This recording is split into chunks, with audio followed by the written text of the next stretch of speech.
one of the great things is you can just swear. You can say what you want. Can you? Do you want to do a swear? Not really. You evolve and evolve and evolve, and then you go through all of that, and it's not until, I would say, it's not way until my 30s that I kind of really, even 40 maybe, that I figure out who the hell I was, and I'm still figuring it out. You kind of go, will people still talk about us in 20 years? I don't know. Yeah. You don't think so. You don't ever kind of feel you've achieved any kind of greatness or Legacy. any kind of legacy. We all just get up tomorrow and we try and do it all again. And oh God! Jesus! I thought you meant another two award. confetti, but one trophy. Well done on popping your podcast charity. Well, in the manner of podcasting, we've started. Is this the beginning? Yeah, Is we're in. There's Now, no We're talking about hamsters. We've really never done a chilled. podcast, so we don't know how this works. So this is a moment. This is your first ever appearance on a podcast. And is this It it? Is this happening? Yeah, Is it's this very low started? key. Hello, Fearne. Hello, Ant and Dec. Do we shake hands? I I mean, don't know. I don't know what there's you no do. formalities. It's just we just sort of sat chatting. We It's just really chat. chilled. It's yeah. like therapy. This is nice. There's no rules. This is because what have you had against podcasting thus far? Nothing against it. It's No. just we Can't be bothered. Yeah, We've never been bothered. We work so much on telly. We're like, in our downtime, when people say, "Do you want to come and be a guest on a podcast?" We're like, "No, Not I'd really. rather just have a day at home." Yeah. But we do listen to podcasts and we enjoy them, and we've always kind of wanted to do our own. But yeah, We just never got round to we're it. podcast virgins. Well, I'm happy to pop your cherry. Thank you. It's so great because there are no rules. Unlike TV, where there are loads of rules that viewers don't know about. There's tons of rules that you have to be on board with. One of the great things is you can just swear. You can say what you want. Can you? Do you want to do a swear? Not really.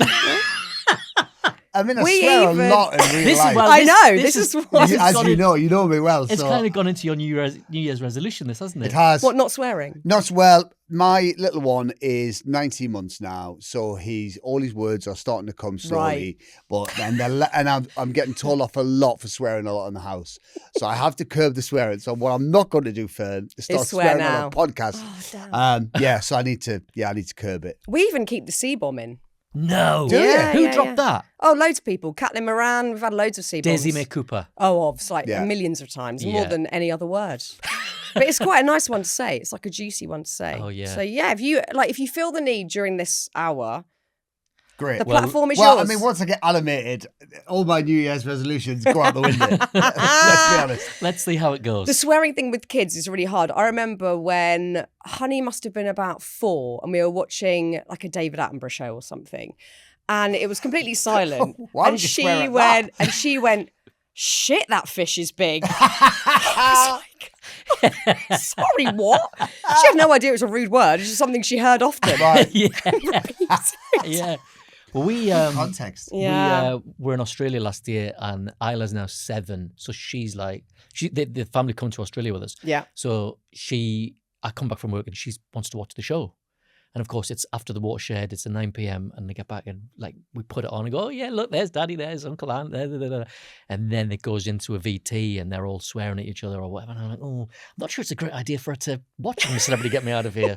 And Jack's there; he's 3, so he's like taking it all in his own. Yeah. Now, I'm not sure my kids should be watching my TV show. But it is the best. Me and my kids, as you know, because I text you guys a lot during Get Me Out of Here. Yeah. We just love it. And it feels like there's so much less event TV now where everybody gets together because kids are watching YouTube, they're going off and watching streaming services. Yeah. But I feel like all of your shows are still ones where you congregate as a family, and it's so rare and so nice to do that. That's why we feel lucky Yeah. that we are part of those shows that it's like a cross-generational show. You know, it gets the grandparents and the kids and the grandkids all together with something like Britain's Got Talent on a Saturday night. Yeah. You know, to sit down together is a wonderful thing. And I'm a Celebrity is, like you say, 9 o'clock every night for 3 weeks. The teenagers come out of their bedrooms, probably for the first time in a long time. Yeah. Sit next to the parents and go, "Yeah, fancy, I'll sit and watch this with you." And it doesn't happen a lot. No. You know, we splinter a lot now. Yeah. do. Watching stuff, listening to stuff as families. So, you know, we find out with our family, you know, I've got Yeah. 2 older girls and a really young one. So to try and find something that'll get Please, us all everyone. together it's pretty rare. Yeah. And they're the shows we were brought up on as well. Yes. We loved those big Saturday night entertainment shows. And whenever we're thinking about new shows or new projects for ourselves, we always think about, right, how do we appeal to the whole family? How do you get that? What is it that will bring the whole family together? And like you say, there are less of those big scale shows around. So to kind of get one of those is a bit of a holy grail. And I Yeah, think now we realise we're more grateful for it now than we were when we first started hosting those shows, because we've got families of our own and we've grown up and we're older and we go, God, these are important, and it's important to keep these going because they're getting fewer and fewer. Yeah, I'm so grateful because honestly, I've got Honey watching these American YouTubers who are talking like this and they talk so quickly and it's just all about makeup and oh my God, this is my new eyeliner. And I feel like I'm having a nervous breakdown when it's on. And then Rex is watching something about gaming in the other room and you just lose everyone. But then everyone comes together, which is so lovely. So that's we're great to hear. grateful. But let's talk about new projects because this is a great start to 2026 for you. You're starting your own podcast. We are indeed. This is exciting. It's very exciting. It's really exciting. We actually did a pilot for a podcast about Oh my God. 15 years ago. What? Yeah, we did, yeah. Years ago, when podcasting was in its infancy. Yeah. In a pub. In a pub. It was down the pub with Ant and Dec. And it was Wow. us down the pub with a few mates and we'd chat and stuff. And it was in the evening and we'd have a few drinks and we listened back to it and went, we can never release this. We can never do Those this. tapes can never get out. We got progressively more drunk during the episode. Brilliant. It was very funny, but so we canned that. Those tapes have either been destroyed or in a safe shame. somewhere. But so we kind of left it there, and then here we are 15 years later or whatever it is, and podcasting is booming, and we thought, well, the fact is we've got two very young kids now and we are geographically further apart than we've ever been. Ant's recently moved house. So we don't get to hang out as much as we used to. So when we started thinking about, shall we do a podcast? We're like, what can it be? And we came up with loads of different ideas of maybe we could do this or do that. And then we were like, actually, we just want to hang out. Yeah. And we asked our audience on social media, we said, like, if we did a podcast, what would you like it to be about? And they said, we just want you guys to chat and stuff. So that's what we've done. We've come up with the idea of it's Ant and Dec hanging out, and we just catch up with each other. And we've done a few kind of dry runs. We make each other laugh. It's as loose as that. Yeah. You know what it's like when It's so fun. It's exactly what you said at the beginning of this. You know, there's no rules and you No. can just go off on tangents and Which is quite weird for us talk about because, whatever Yeah, you of want. course. like you say, we're like, but surely there's something we have to do now. Surely Nothing. there's nothing. you and we can make rehearse it up as you go along. Yeah, and in TV we rehearse Yes. a lot, and we rehearse a lot. We probably rehearse more than other presenters that we know, just Because we're not very good. That is not true. You want to rehearse it so much that when things do go wrong, you can go off script, you can mess yes. around, and then you know exactly where you are, so you can always bring it back together. Whereas with a podcast, what we've always been attracted to is the fact that there's no rules. You can just kind of say what you want, and it can go where you want, and it can take as long as you want. So we finally found what we're going to talk about, which is nonsense and just hanging out stuff and catching up. And we'll see what happens. That's so exciting. Yeah, people keep saying, namely our wives, keep saying, "Are you nervous about it? Are you nervous that it's going to be rubbish?" You're like, well, I wasn't until Are you they mentioned nervous it. about it? Yes, They're sounds nervous like about it. That's all we're saying. They're yeah. nervous because they might not come out of it so well. Right, okay. They will be on the list of things to They're discuss. definitely on the list. They're on the God, yeah, list. yeah. They're on the list. First 6 pages of notes. I mean, when you look back at your extraordinary career, because you're what, is it 37 years in? Have I done the maths right? I'm not good at Yeah, it will numbers. be. It will be. Something like that. Yeah, it is. Yeah. So that is an insanely long time to have been doing. But it's not the same thing, because when you look back at the stretch of your career, you've acted, you've been pop stars, Yeah, which come I on. love. In the loosest possible term. Come on, you were bona fide pop stars. I saw you at the Smash Hits poll winners party, for goodness sake. Yeah, I was that's true. cheering you on. That's true. But when I tell my kids, oh, you know, these guys used to like do music, my son will be like, what, bruv? You know, because we're in the bruv stage. What, bruv? Oh, yeah. And I I'll get play a that song and they're lot. like, what? But you've had all of these different iterations of your career. Have there been any moments where you've actually stopped and gone, oh my God, because it's relentless. It's not like you go, oh, I'm going to have a year off or whatever. It's just next project, next TV show, next project. Do you have moments where you go, this is actually wild what we've achieved and how much we've navigated? Only when you have to do like a book and you have to look back and you're forced to look back on Yeah. your career. We never kind of stop on a daily basis and go, this is crazy, isn't it? You just kind of get on with it. You just kind of roll with it and do the next project and enjoy what you do. I think we were saying this the other day, the older you get and the longer you've been doing it, the more, and this is really genuine, the more grateful you are for what you do. And I'm more grateful now than I've ever been doing any of the shows because I love them. And because of that, you sit in the moment more and you go, this is wild. This is brilliant. Like the last series of I'm a Celebrity, it was a beautiful morning. We had just finished the rehearsals. We were just about to go live. It was like 6:45 a.m. and the sun was, we had a couple of rainy days. The sun was out. And I remember thinking, this is tremendous. How lucky are we to be doing this? Yeah. Whereas I think maybe 10 years ago, I would just be getting rid of the hangover. you 10 years ago, I'd be like, where am I? but yeah, you just go, you roll through it. You just go, oh, okay, right, another show. Let's just do it. And you kind of you're not as present. And maybe it's a thing of getting older. Maybe I think it is. Maybe it's having kids. Maybe Yeah, I think it's a bit of all of that. I don't definitely. know that. I love it. I think getting older, it's just your perspective is so different. I'm exactly the same. If I look back to when I was in my 20s, I took so much of what I was doing at work for granted. Yes. And then now Yeah. I'm like, what? I get to do this again Yes. this week. And Yeah. I get to go and film this or do that, or that person wants to come on the podcast. I'm sort of incredulous to all of it all the time. Whereas Yeah. back in the day, I'd be like, well, of course, I'm interviewing Madonna or whatever. You know, Yeah, I would yeah. never think like that now. Yeah. I think getting older just does give you that baseline of gratitude. Yeah, it I think- does. I think and things blindside you as well, though. Don't you find, like, from your past, you must get this. Like, people will show you a picture and it I don't really remember any of remember. it. You don't remember it, but Feels then like you a go, different life. oh my God, that's a different life. Or look at the hairstyles, look at the clothes, look at everything, the fashion. But one of my daughter's boyfriends, right, we were talking about this the other day, one of his favourite songs is Shout by PJ and Duncan. Oh, yes. I mean, what the hell? That is But great. Like, what the hell? Throwback. A, it wasn't a very successful Vintage. song. And It B, was- you took lead vocal. Yeah, I One did. of the rare times you took lead vocal. yeah. What? Don't think it was top 10.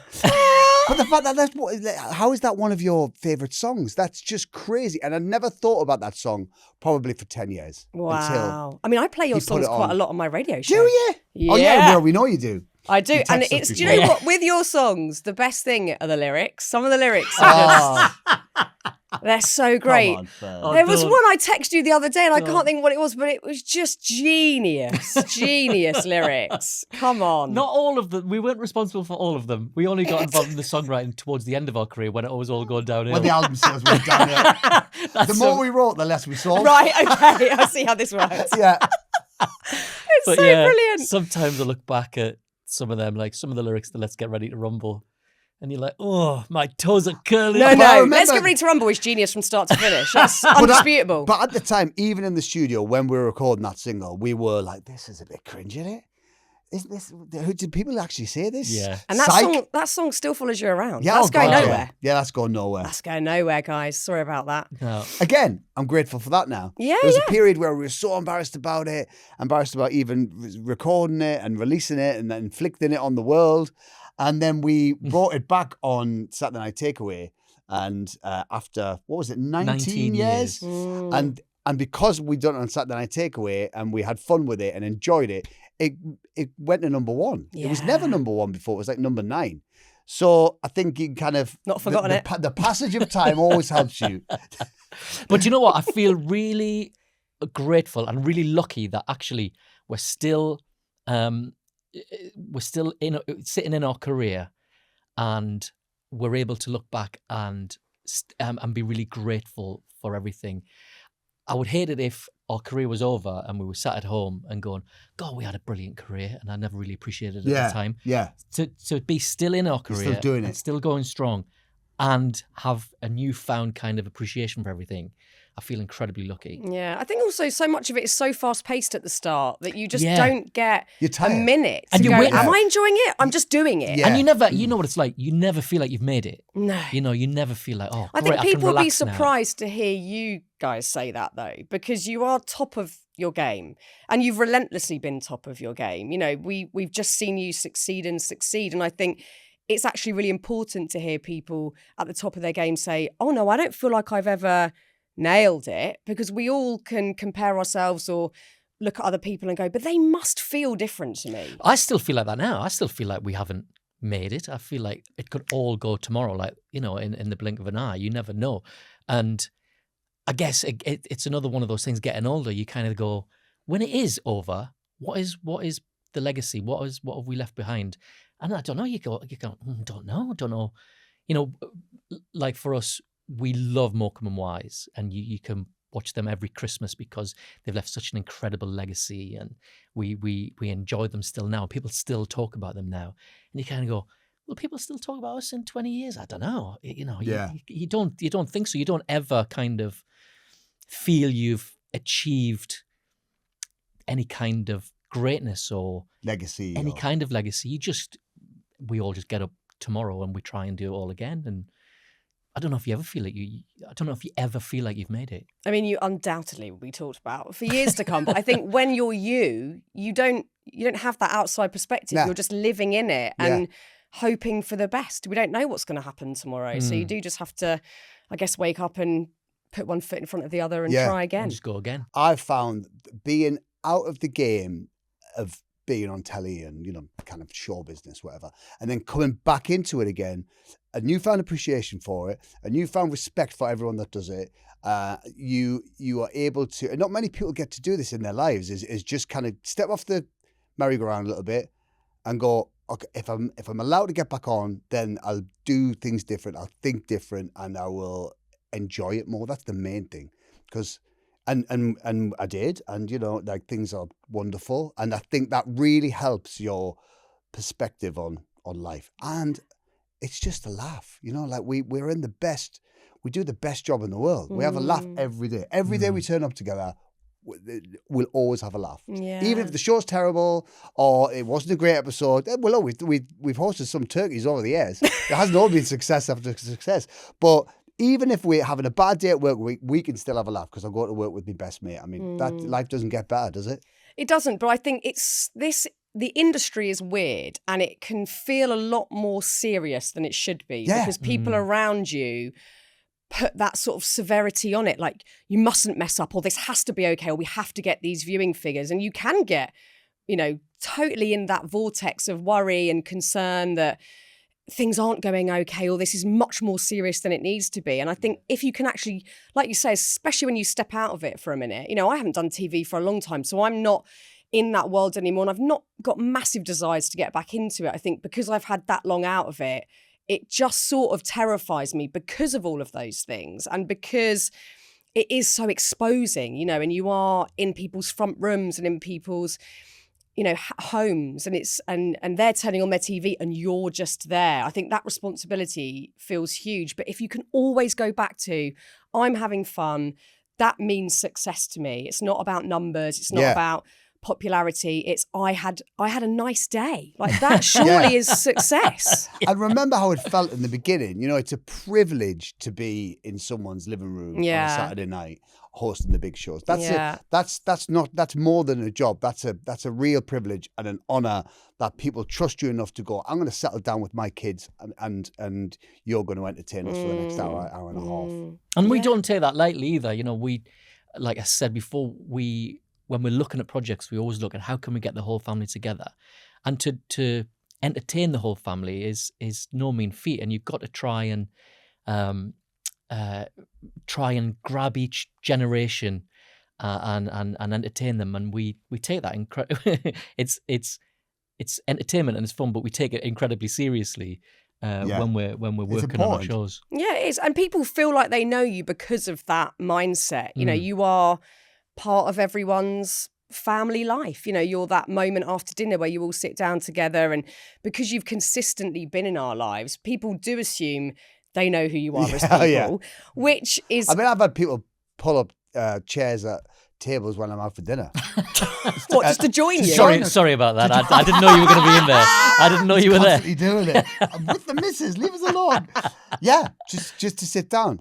And like, at first you're aghast, and then later on you're like, I kind of get it. Yeah. They kind of think we're mates because they see us all the time on telly. Yeah. And they were all right. I mean, it didn't last long. It was like 20 minutes, 20 long That's minutes. too long. Yeah. But, We're not having starters. We're just going for main course. Exactly. Main and out, Who's no getting pudding. the bill? It is. I mean, that is a wonderful thing that people feel they've got that intimacy with you. But I think when there's a level of assumption as to who you are, Yeah. that is hard. I think that is very tricky when people assume they know everything about you because they see you a lot. Obviously, you're your authentic selves as much as you can be in a TV format or podcast, whatever it is. But there's a whole other side to everyone that we see on our screens, whether it's the times when you're sad at home, when you're struggling, when there's just like boring, everyday, mundane stresses going on. Yeah. People can't know you fully. They can't. It's impossible. Yeah, it is impossible. And also there's that whole thing, like I've said, and which is what's inspired the podcast, is we're both now dads to very small kids. So when you're out with them and maybe they're not behaving and they're that is the pits. you've got to now listen. People are looking at you.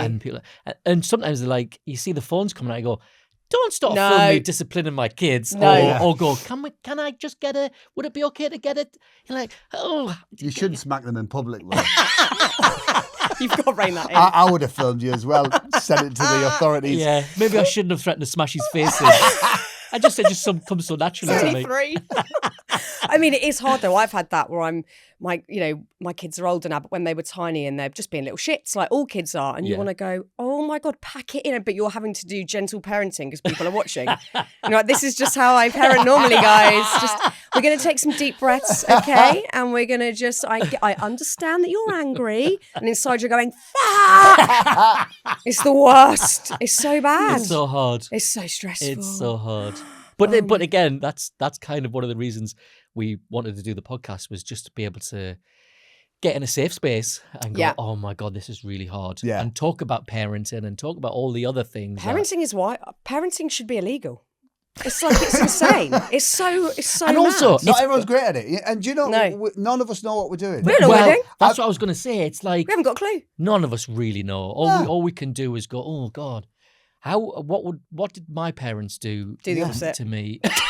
Not necessarily do the opposite, and also it's like, don't react, don't get angry. What should I do? Oh God, I think there's a book. Isn't there a book? And I obviously, first thing I did when Isla was born was I read the book You Wish Your Parents Had Read. Oh yeah, Philippa Perry? Yes. Yeah, great book. Great. And then I'm trying to go, what did Philip say in the book? I'm sure this is chapter 8 and I can't quite remember. It's so so shut hard. up! Yeah. When me and Amsie first got together, because she had the two girls, and they were like 11 and 13 when we met, she was like a sage to me because she just knew it all. And I was like a sponge, and I just tried to learn everything. And now Wila's come along, it's almost as if it's almost as if she's forgotten everything. And we're both, it's quite nice that we're both starting again. Yeah. Do you know what I mean? Like the other day, he's gone through this really weird, remember the no stage, and it's all no, Oh, yeah. no, It's no, fun. and it's no, and everything to me is no, and everything to his mum is that he loves her, and she's a real mummy boy at the minute. That's really annoying. Yeah. That's so annoying. we're going You through could that. have thousands of people on TV watching you and loving you, but you got your son saying no. That One day I hurts. had a real day of it. On the flight back from Newcastle, I was getting God. no, like he didn't want me to hold him. Everything was mummy, mummy, mummy. And then we got back, and then we played this game where he hid under the stairs, and then I had to pretend I wasn't looking, and then he would go, and I'd get scared. And he loved it. And then Amsie came out and went, can I join in? And he went, no. She went, oh, it's just boys' time. I see. And I felt amazing, right? And then later on I said, I know what you did earlier. You did that for my ego, didn't you? She went, yeah, I did. I went, thank you very much. I know you did. Even in the moment, I knew you were doing it. You didn't have to come out there. But it still felt good. But it felt amazing. Thanks. It's so hard though, isn't it? The whole thing is absolutely bananas. Yeah. It's just mad. No idea. We're all making it up. We're making it up. Go along. We haven't got a clue. Rex is about to turn 13, and I'm like, I am in the BO kind of calling me bruv stage. Like, I don't know how this works. Yeah. I've got stepkids, and I can't remember any of it. Like, what? Yeah. How did we do this bit? Yeah. And it's mad. It's just wild. That's the thing, is there's part of it as well where you go, oh my God, this is such a hard stage. And you had it in Australia when, he's being a baby, and I was like, just you wait till he gets up on his feet and he starts walking around. Yeah. That's he's gone now. You're screwed then. Every next Every bit phase there's a is phase. like, I don't know what to do with that phase. But yeah, I mean, you just get on with it. Just do your best. But when you hang out with them, especially my older two as well, when you hang out with them and you're having a good day, they're the greatest. Oh, it's the best. Oh, the yeah. best thing man. ever. They're Unbeatable. brilliant. I was saying that to my wife. I was like, I'd rather hang out with you guys than anyone else in the world. Yeah. Other than Dec, who I'm doing a podcast with about hanging out. But because Handy. yes, you love them and you've got short hands and all of that. But when there's proper joy there, it's unbeatable. Yeah. It is the Well, absolute kids best. got short hands. Just learning new things every day. What, every day? I never noticed. Do you know what? One of the shows that I loved the most, and I was texting you about this the other day, was the DNA Journey. Oh, yeah. I just thought it was so brilliant for so many reasons. And one of them was because you were all sort of out of related to our- control. Yeah, exactly. But you were out of control. It Yeah. wasn't the TV shiny floor setup. Yeah. You were just two people finding your way through this exceptional family lineage. It was just a joy to watch that. Did you? It was quite nerve-wracking for Yeah, us. I bet it was. Not being in control I because bet. we're so... More for you. You were really nervous, weren't I was you? really You nervous seemed doing nervous it. at the Yeah. start, for sure. Yeah, and I couldn't quite put my finger on why, but I guess I didn't know what I was going to discover, which is, when we do these shows, all of us, you're never quite sure. But I think it hadn't been long since I lost my dad, and we started on this, so I got quite emotional on the journey anyway, and it was quite nerve-wracking. But yeah, we're so used to rehearsing things and being fully prepped and having an earpiece and knowing where to go when the next bit of information comes on. We had none of that, so we just had to go on this journey and go on this wild ride. It was what was really enjoyable was doing it together, Yeah. and sharing it with somebody, and uncovering what was in our past and where we'd really come from. And then we end up having this kind of one-upmanship where, Yeah. whoever has the best kind of lineage wins. Yeah. Which I think we always naturally, as best friends, you always kind of do that as in a bantery way anyway. So it's quite good to be able to do it on such a serious subject matter. Yeah, it was nice to see you with your families too, because we don't really see that side of you. Yeah, we try to keep them away from the camera. if I'm honest with you. But you do, everybody has that natural regression where you sort of become a kid when you're at home. Yeah. And even Oh, God, when you're yeah. in your 40s, 50s, Yeah. you just regress back. Oh, you still get told off. You still get told off. But it was really nice to see you with your mums, with your siblings, hanging out. You're both from very different setups in terms of you come from a very big family. You've got lots of siblings. And it was you, your mum, and your sister. Yeah. How do you think your respective backgrounds informed or have informed who you are today? Oh God, I think they're everything. I think how you're parented, who your friends are, what your school is like, where you live, it makes you who you are. Yeah, but I think it doesn't just stop when you're like 10 or 11 when you go to senior school. Where we met at 13 at Vita Grove, and my world was so I had one worldview up until that point, and then as soon as I worked on Vita Grove, my worldview just expanded massively because we were going to work and it was a proper job. Even though we were kids, it was still a job, and time you is were money. expected and to turn up and have Yeah. your scripts Yeah, and yeah. have you your had to be lines. prepared. You had to be responsible. So you had to grow up a bit faster. I came from a family where my mum and dad split up, so I naturally and I was the eldest child, so I naturally probably grew up a little bit quicker than a lot of my friends. So you evolve and evolve and evolve, and then you go through all of that, and it's not until I would say it's not way until my 30s that I kind of really, even 40 maybe, that I figure out who the hell I was, and I'm still figuring it out. We all are. We all are, yeah. We're figuring Are you it all out. looking at me saying We're that? figuring Or you out. figuring out? You're still trying. Yeah. No, we're all, I think, yeah, God, who knows? Who But knows? you are the result of all of those things, Yeah. aren't you? Yeah. How do you think your childhood informed who you are, coming from a big family like that? Yeah, I think in contrast to having been the youngest of the family, I was kind of Spoiled. Sorry, did you Sorry, cough? sorry, Have yeah, you got a I cough? coughed, yeah. I was Spoiled. encouraged. Encouraged, okay, yeah. Diplomatic, I like use it. that from now on. Whenever I'm accused of spoiling the girls, I'm like, I'm encouraging them. I was encouraged, and yeah, maybe by the time like maybe by the time you get to your 7th kid, you're just like, oh, whatever. Because we all, we all know. Don't worry about him. He'll be fine. He'll fend for himself. We've got 6 of us. He'll be fine. So I was allowed maybe a little more leeway than all of the others. I was encouraged more. You're lucky because in medieval times you would never have made it. No, No. To adulthood. You wouldn't. The 7th child. There's no way. That's it. There No was way. no way. Smallpox. Yeah. Yeah, exactly. Run to the litter. I'm saying nothing. But I think, even though we came from very different backgrounds, I think both of our upbringings, we had very strong family values. And actually, our upbringings weren't that different in the values that were instilled in both of us, that it was, family first and about being kind to other people and being caring and kind, and so I think we had very similar values, Yeah. and I think that's partly why we clicked, because we both kind of saw that in each other. And I think there's especially when you come from a working class background, you can never be flashy. Even now, to kind of show off wealth or anything is kind of frowned upon. And I see that now when I look at Instagram or whatever, and there's a different culture to that now, where people flaunt what they've got, and I'm like, it's so far removed from how we were brought up. Yeah. I don't get it, and and maybe I'm not meant to get it. No, I can't get my head around it. Because you're grounded humans, and and you still go back and see your families and go back to Newcastle, and you don't want to go back and everyone go, what a twat. That's the last thing you want. You're someone's brother. You're someone's son. A few people might say that.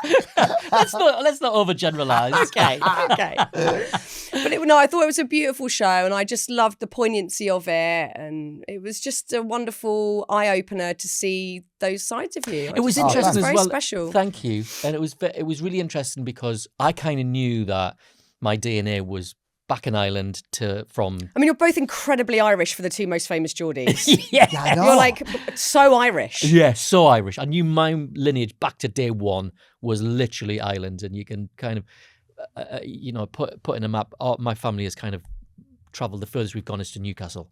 So, but yours, you didn't really have a clue about where you were going. And I what thought you we were going to Scottish because my dad kind of left us when we were 8, and I'd see him now, but I didn't see him for a long period of time. So there's no one to answer that. And my granddad had passed away. There was nobody to ask those questions to. So I thought we were Scottish. I just thought Mac Portland sounded Scottish. Must be Scottish. We'll go with that. I think I even got a kilt designed because I thought it was Scottish. In fact, I did. I don't think I did. That's going to come out at some point, surely. Yeah, I'll for the wear podcast. that at some point. Yeah. So doing this, it really astounded me that it was Irish. And then Syrian, which was Mesopotamian roots. Which very exotic. Very So exotic. Explains why I tan so well first. And my very Irish friend doesn't. Do you know what? That is exciting, because when I did Who Do You Think You Are, I was, they you don't know where you're going to go. They just like, have your passport ready, and I was thinking, oh my God, please be like, I don't know, Sweden or somewhere like properly chic or whatever. And of course, it was Ireland. I was on a plane to Ireland, Northern Ireland, to, go and see where my ancestors are from. But so many Irish roots. I think it was like Ireland to Liverpool. But having a little exotic touch there, it's amazing. Nice, little sprinkle. How's parenting for you, Dec? How's Great. that going? I love it. Great, I absolutely love it. Honest to God, I find it challenging. I find it hard, but it is the most rewarding thing. And honestly, like everything we've ever achieved in our career does not hold a candle to being a dad. It is my favourite thing in the world. And I wish I had done it 10 years earlier, if not more, because I love it so much. And, part of my thing now is I'm in that mind frame. We both turned 50 last year, which we don't like talking about very much. But my mind frame is I just want to be around for as long as I possibly can to grow up with these guys and to be as fit and as healthy and as being able to lift them up even when they're 25 and they don't want to be lifted up. I want to lift them.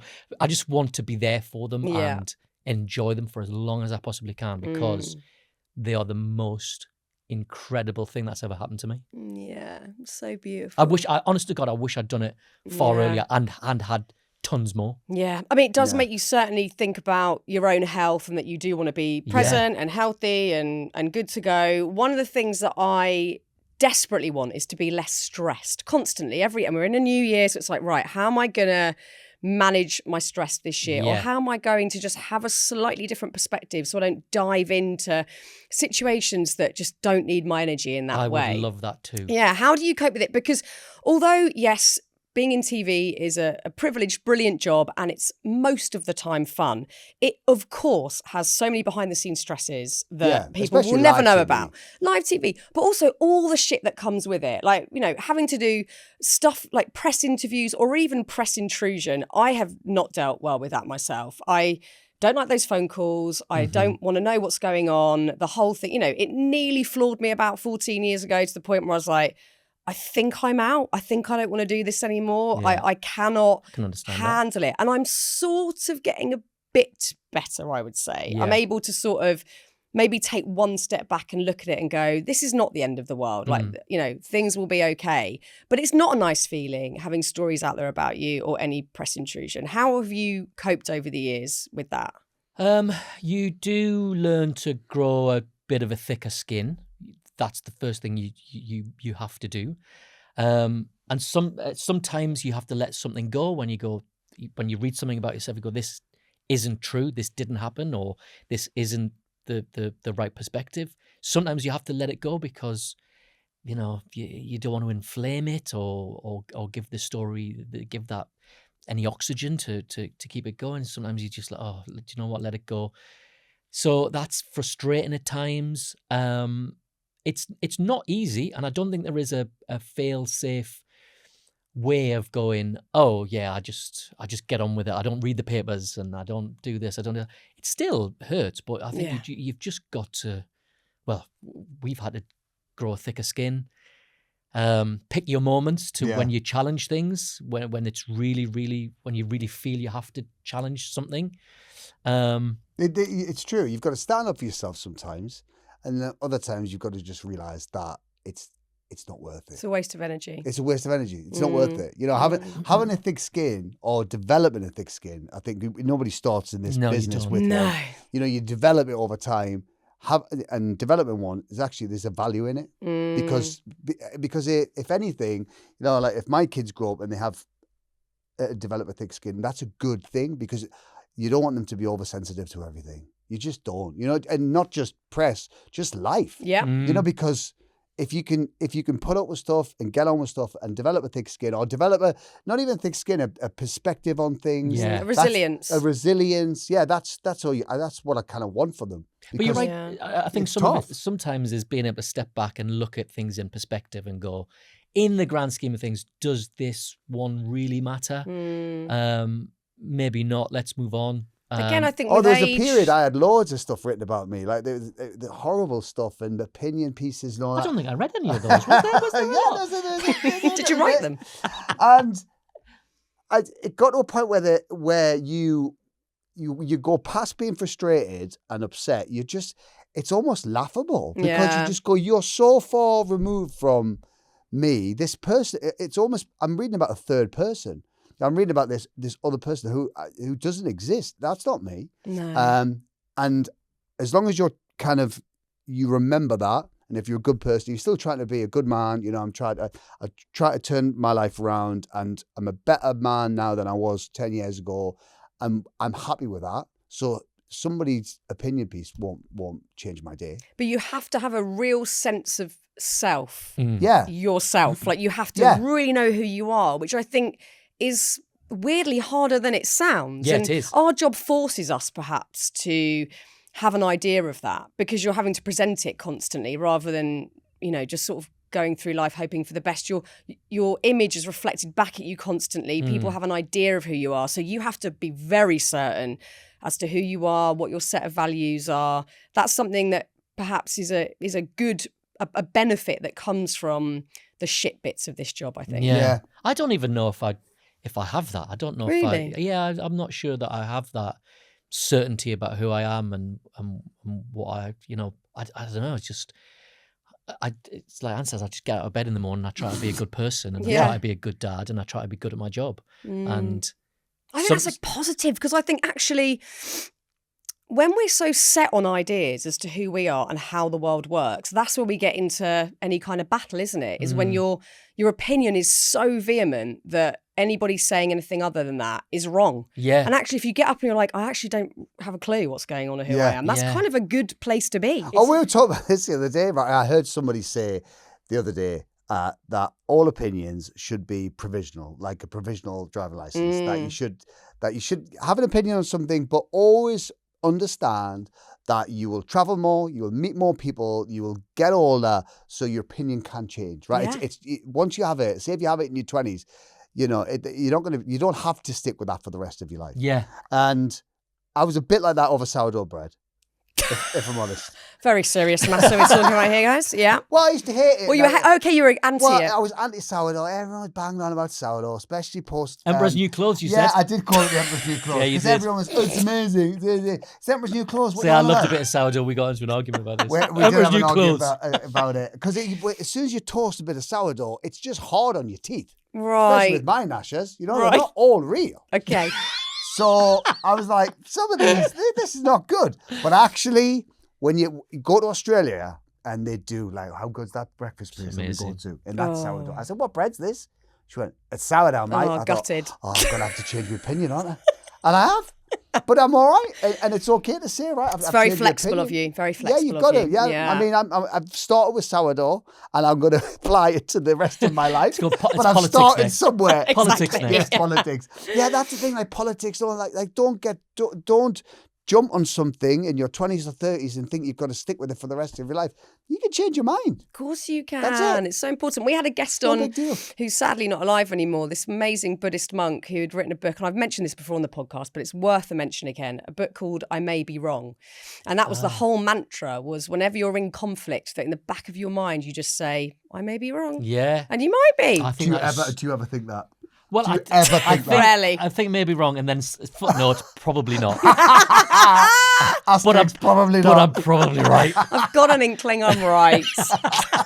But I suspect I'm right. Both them and I know I'm right. That's not, in all seriousness though, what a great way. That's a great way to go I think through it's a life. really Yeah. sensible way to navigate I think it's everything. really, really valuable to be able to be in a conversation or be in a disagreement with somebody, not in a heated disagreement, but like if you come up against somebody with a different point of view to you, try and see it from their perspective. I think it's so useful to go, but why do they think like this? Rather than going, no, you're wrong and I'm right. And you go on social media and you see people with different opinions in a massive It's relentless. fight. And so it's such an unpleasant place to be. Yeah, most people are doing the best they can with the tools they've got available. Yeah, and it's that simple. Yeah. I mean, how would you say, with everything in mind, the sort of craziness of your careers, family life, where you're at in your life today, where is your mental health at? How do you feel mentally? I feel pretty good. I do feel pretty. I work at it a lot. Does that mean therapy? Yeah, not therapy, but I go like because I'm sober. There's things I work on weekly and daily, and even if it's down to just little gratitude lists of an evening and little prayers and stuff. So it's something that you constantly have to check in with, and because of that, I think comes a gratitude for everything you do and for life and for work and for friendships and relationships and love and everything. So as long as you keep doing that, then you're okay. It's like exercising. Yeah. As long as you just It's discipline. there's a little discipline to it, then you'll be all right. But yeah, I feel pretty good. Good. Yeah. How about you, Dec? Yeah, I need to work on mine a bit better. I think you're very good and you're very disciplined at doing that. I'm not as disciplined, and my approach is a bit more sporadic. And I need to work a bit harder. And I try and start meditating every now and again, and I give up because I get distracted. And Yeah, I I just need find to- it boring. it is quite boring. And Yeah, I know that's not the thing I meant to say. And I always find I've got something to do. There's always a Yes. list. I get a lot of lists from my current wife. Current. She loves it when I call her that. The current Mrs. Doddy. So I get a lot of lists from her of things that I need to do. I need to clear out the garage. And Do you all ever that shit. complete the list? Never. Never. Because there's always another thing in the bottom. Exactly. But yeah, I know I need to work harder at it. And yeah, but like you say, it's difficult, and it's not always brilliant. yeah. Sometimes I find it harder than others. And And yeah, it's. I always feel it's work in progress, which I think we all are, aren't we? Yeah, my God, absolutely. What do you think the things are that make you tip into not feeling great if there is a period like that, or even a day? It's I struggle a bit with it's kind of a low level constant anxiety about I should be doing this, or I've got something else I need to be doing, or I never feel I can sit down and just watch telly. I always feel like I should be doing something else. There's that anxiety that there's a job that needs to be done somewhere and I should be doing it. So I think I struggle with that a lot, of trying to calm that voice in the back of your head going, no, you should be using this time more productively. You should be doing something else. Yeah. So I struggle a lot with that. And then, yeah, I'm up and down, and I try. And I went through a period of having therapy about 5 or 6 years ago, and I got a lot out of it. I really enjoyed it. And then I took a little break from it. I think I went away. I went away somewhere on holiday or something, and I came back and I texted my therapist to put an appointment in. And he went, "Oh no, I've stopped doing that now." What? Well, completely. Yeah. I don't know if it was me or Was he lying? You were the straw that broke Camel's back. or maybe he was He's lying. still happily just got his therapy going Yeah, every maybe. week. Like, Yeah. nobody tell Dec. Draw the curtains. He's driving past again. So he did recommend somebody else, and I've still got those details, and I have contacted the new one. Yeah, I Much love it. to- I go every week, and Do you still? yeah, It's love it. it's really love it. good, and do you know what? This has inspired me today. I'm going to go back. And, Yeah, I mean, it's not for everyone. I think you've got to feel like it's doing something, that Yeah. you're benefiting from it in some way, even if it's just helping you make sense of your head, you know. Do you know what I found really helpful was, because sometimes you can just sit in your own head and have all these thoughts and feelings swimming around in your brain, and you don't know how to make sense of them. And sometimes I'd be just sat in a room opposite my guy, and you say something out loud, and it comes out of your mouth and it goes in your ear, and you go, "That is ridiculous. What you've just said is ridiculous." But you don't realize that until you've said it out loud.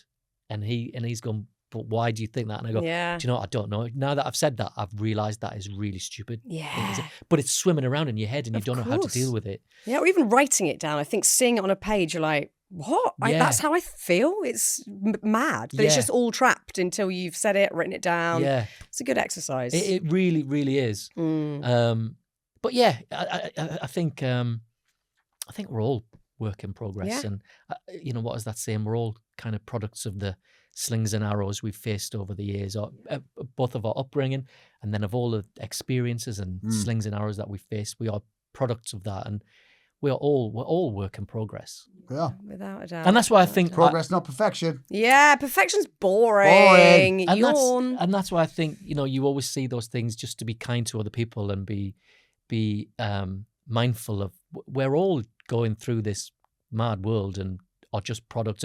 None of us really know what we're doing. We're just trying to make the best of it. So let's give each other a bit of a break sometimes. Agreed. And where would you say your happy place is? In that joyful moment, at home, surrounded by my wife and the kids, where it's just no one's having a strop. Everyone is just on they've brought their A game. It's that. Do you know what I mean? An A game day. Is that their amp game? Yeah. You brought their amp It's game. just all about me. But it changes. It's there. It's when we are writing it at work and we're laughing a lot and you're just loving that moment. Yeah, in the flow of it. Yeah. It's different moments at different places, different times, trying to find the happy in lots of different places. But I would say fundamentally that's the home. Yeah. How about you, Dec? Cuddles in bed with the wife. I am a very good cuddler. And Ali, yes, of course. With Ali, the kids. Obviously back in Newcastle with the family. I was just up there last week, being up there with my kids and with my family, and yeah, being in the thick of it at work, being in that creative process. Sometimes when we sit around a table with us and some of the members of our team and kicking ideas around and making each other laugh, and getting to the end of the day and your belly hurts because you've laughed so much, and a lot of what you've come up with has been rubbish, but you've had the best time doing it and really fun time. So that's why I feel so blessed that I've got that amazing family, both at home, my kids and Ali, and a fantastic work, a fantastic work life, and get to do it with my best mate. Yeah. What a I mean, joy. how lucky are we? So lucky, but so deserved as well. So Oh, deserved. thank you. And I've actually got a small gift for you here. Oh, Yeah. Don't get too excited. oh. Please. But because this is your first ever podcast, Oh, yeah. that's your popping of your cherry podcast. Thank you. trophy. Thanks. Oh, that's good. Only one. We'll have to share.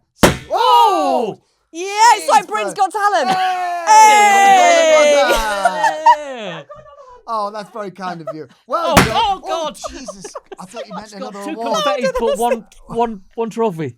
Well done on popping You your will have podcast to charity. share it. Sorry about that. We'll have to share it. 6 months at mine, 6 months at yours. Exactly. It looks like the Champions League trophy. It does. There you I go. That's like why that. we got it. That's why. Do you know what? Obviously. We're going to put that on the shelves behind us in our new Oh, Yes. there you podcast. go. Yes. In Hanging Out with Ant and Dec. Perfect. That will look nice next to your 8 million NTAs, I thought. Ant and Dec, thank you Thank you so for- Thank much you. for being on Happy Place. Loved and it. good luck with your podcast. Thank you. So exciting. Thank you. Thanks for having us. We've really enjoyed it.